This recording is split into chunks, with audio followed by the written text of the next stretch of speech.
भारत देश को आजादी दिलाने में कई ऐसे सेनानियों का नाम आता है जिनको इतिहास के पन्नों में जगह ही नहीं मिली और बस वो एक याद बनकर रह गए। उनमें से एक खुदीराम बोस भी थे। खुदीराम बचपन से ही ऐसे ऐसे कारनामे किया करते थे कि लोग उन्हें देखकर चौंक जाते थे और सोचते थे कि इतना छोटा सा बच्चा कैसे इतना हिम्मती, साहसी और निडर हो सकता है। उससे तो यहां तक लोग ये भी बोलते थे कि खुदीराम पक्का शेर का बच्चा है, किसी से भी नहीं डरता और ना ही किसी के सामने झुकता है और वो सिर्फ अपने मन की ही करता है। खुदीराम का जन्म 3 दिसंबर साल 1889 को बंगाल के मदीनापुर जिले के मोहबानी नामक गांव में हुई थी। खुदीराम के पिताजी का नाम त्रैलोक्यनाथ बोस था, जो कि एक निराजोल के तहसीलदार थे, और इनके माताजी का नाम लक्ष्मी प्रिया था। खुदीराम अपने माता पिता के इकलौते बेटे थे, जिसके कारण उनको बचपन में उन सबसे खूब प्यार मिला। खुदीराम के पिताजी ब्रिटिश के लिए काम करते थे और उनको उस काम पर प्रमोशन चाहिए था, लेकिन उसी वक्त खुदीराम की माताजी का एक गंभीर बीमारी की वजह से देहांत हो गया। त्रैलोक्यनाथ जी को उस वक्त कुछ समझ नहीं आ रहा था कि वो बच्चों और काम दोनों को एक साथ कैसे संभालेंगे, जिसकी वजह से उन्होंने दूसरी शादी कर ली थी। लेकिन खुदीराम की उनकी सौतेली मां के साथ नहीं बनती थी और काम में बिजी होने के कारण वो बच्चों पर ध्यान भी नहीं दे पा रहे थे। उसी कारण उनकी भी तबीयत खराब होने लगी और एक दिन उनका भी देहांत हो गया। खुदीराम बोस अब अपने बड़ी बहन के साथ रह रहे थे और अपनी पढ़ाई कर रहे थे कि उनके अंदर हमेशा से भारत को आजाद करने की जिद ही रहती थी। इसी कारण उन्होंने अपनी पढ़ाई भी छोड़ दी जब वो क्लास 9 में थे और उसके बाद वो स्वदेशी आंदोलन में कूद पड़े। स्कूल छोड़ने के बाद वो रेवोल्यूशनरी पार्टी के सदस्य बने और वंदे मातरम के पैम्फलेट को बांटने में खुदीराम का हाथ सबसे ज्यादा था। जब साल 1905 में बंगाल के विभाजन के विरुद्ध में आंदोलन चल रहा था, उसमें भी खुदीराम ने बढ़ चढ़ कर भाग लिया था। जब खुदीराम ने डिसाइड कर लिया था कि वो अब देश को आजाद करवा कर ही रहेंगे, तो वो अनुशीलन समिति में शामिल हो गए और कोलकाता के बरिंद्र कुमार घोष के नेटवर्क में आ गए। वो जब 15 साल के थे तो उसी वक्त वो उस नेटवर्क के वॉलंटियर बन गए थे और उन्हें 15 साल की उम्र में पहली बार अरेस्ट भी किया गया था, क्योंकि वो ब्रिटिश के खिलाफ लिखी पैम्फलेट्स बांट रहे थे। और जेल से बाहर आते ही खुदीराम जब 16 साल के थे तो उन्होंने पुलिस वालों के थाने के पास बॉम्ब लगाने में भाग लिया था और उनका टारगेट था सरकारी अधिकारियों को उड़ाना। खुदीराम ने सोच लिया था बदला तो लेना है ब्रिटिश से, और उन्होंने अपनी पहली कोशिश की किंग्सफोर्ड को मारने की, जिसमें खुदीराम ने हेमचंद्र कनुंगो की बनाई पुस्तक बॉम्ब की सहायता ली और उससे अच्छे से पैक करके किंग्सफोर्ड के यहां भिजवा दिया। लेकिन जैसे ही वो पुस्तक किंग्सफोर्ड को मिली, उसने उसे बिना खोले अपने अलमारी में रखवा दिया, ये सोचकर कि इसे बाद में देखूंगा। और साल 1908 में उनको प्रमोशन देकर डिस्ट्रिक्ट जज बना दिया गया और बिहार के मुजफ्फरपुर शहर में ट्रांसफर कर दिया गया था। उनके साथ साथ वो पुस्तक बॉम्ब भी चली गई थी। अनुशीलन समिति अभी भी यह कोशिश में थी कि किसी भी तरह किंग्सफोर्ड को मारना है और इसके लिए उनके कुछ आदमियों ने कई दिनों तक मुजफ्फरपुर के चक्कर लगाए और उस ग्रुप में प्रफुल्ल चाकी नाम का भी एक लड़का जुड़ गया था।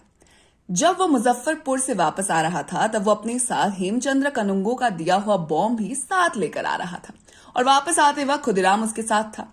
एक दिन जब किंग्सफोर्ड कोर्ट से वापस आ रहे थे तब प्रफुल्ल और खुदीराम को यह खबर मिली थी कि किस गाड़ी में किंग्सफोर्ड बैठा हुआ था। उसी गाड़ी पर उन्होंने बॉम्ब को फेंक दिया, लेकिन किंग्सफोर्ड की किस्मत अच्छी थी कि वो गाड़ी में नहीं था जिस गाड़ी में बॉम्ब फेंका गया था। उसी गाड़ी में तो ब्रिटिश की 2 लेडीज बैठी थी जिनकी मौत तुरंत वही हो गई। प्रफुल्ल और खुदीराम को इसके लिए अरेस्ट करने का वारंट जारी हुआ था, लेकिन अपने काम को अंजाम देते ही दोनों अलग अलग रास्ते से भाग निकले।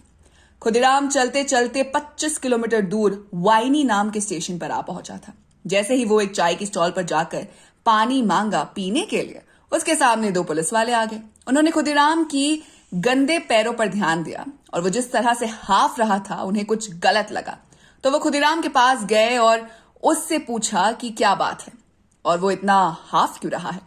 जब खुदीराम ने उन्हें अपनी झूठी कहानी बताई हाफने की, उन दोनों ऑफिसर्स का शक गहरा हो गया और उन्होंने सोचा कि खुदीराम को हिरासत में लेकर पूछताछ करना होगा, जिस पर खुदीराम अपना बचाव करते हुए उसने अपने पास से बंदूक निकाल दिए। वो जैसे ही बंदूक चलाता है, दूसरे ऑफिसर ने खुदीराम को पीछे से पकड़ लिया।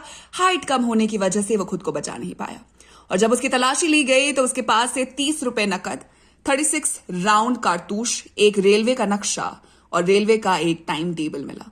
अब खुदीराम जानते थे कि उनके साथ क्या होगा, तो उन्होंने चुपचाप सरेंडर कर दिया और तब से ये वाइनी स्टेशन का नाम पूसा पड़ गया। दूसरी तरफ प्रफुल्ल ने बहुत देरी तक ट्रैवल करने के बाद दोपहर में त्रिगुणाचरण घोष नाम के एक आदमी ने देखा कि प्रफुल्ल उनके रास्ते में आ रहा है। त्रिगुणाचरण जानते थे कि कुछ दिन पहले बॉम्ब ब्लास्ट हुआ है, शायद वो भी एक क्रांतिकारी थे, इसीलिए उन्होंने प्रफुल्ल को अपने घर ले आए। वहां प्रफुल्ल को उन्होंने खाना खिलाया, आराम करने के लिए भी बोला और उसी रात उन्होंने प्रफुल्ल के कोलकाता जाने की टिकट करवा दी। वो मोकामा घाट के लिए समस्तीपुर स्टेशन के ट्रेन में सवार हो गया और हावड़ा आने के लिए अपनी ट्रैवल उन्होंने शुरू कर दी। उसी दौरान प्रफुल्ल के ऊपर एक इंपीरियल का पुलिस ऑफिसर नंदालाल बैनर्जी को शक हुआ कि शायद वो दूसरा क्रांतिकारी है, तो उसके तुरंत बाद उसने एक तार मुजफ्फरपुर के पुलिस स्टेशन में भेज दिया।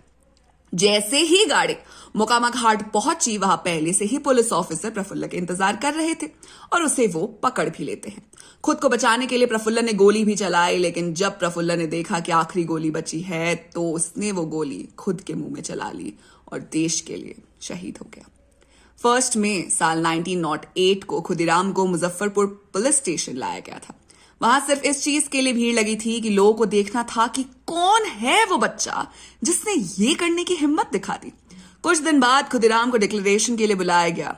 पहले तो सोचा खुदीराम ने क्या करूं, लेकिन जब उन्होंने प्रफुल्ल का डेड बॉडी देखा तो समझ गए कि अब उनको एक्सेप्ट करना ही होगा कि आखिर उन्होंने क्या किया है, और उन्होंने ये एक्सेप्ट कर लिया।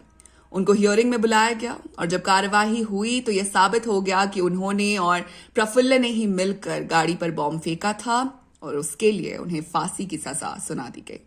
11 अगस्त साल 1908 को सुबह 6 बजे उनको फांसी दी गई थी, लेकिन जब उनकी फांसी के लिए उन्हें ले जाया गया था तब लोग उनके रास्ते में उनको फूल सजाने के लिए खड़े थे।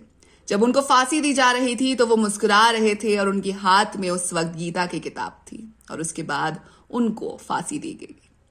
ये कहानी हो सकती है दोस्तों RRR 2 की, जिसमें पूरी तरह से देश के प्रति प्यार और जज्बे को दिखाया जाएगा।